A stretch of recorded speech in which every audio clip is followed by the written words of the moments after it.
Nurullah la yuhdadil azim. Ilmu itu cahaya Allah. Ilmu itu cahaya Allah.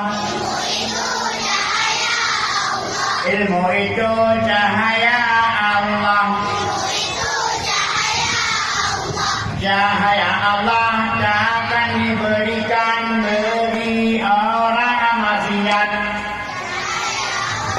Tak akan diberikan kepada orang maksiat. Ilmu cahaya Allah, cahaya yang diciptakan oleh Allah untuk tahu kita mana Allah yang disembah, bagaimana cara sembahyang, bagaimana kita berakhlakul karimah. Itu ilmu cahaya Allah, tak akan diberikan bagi orang maksiat.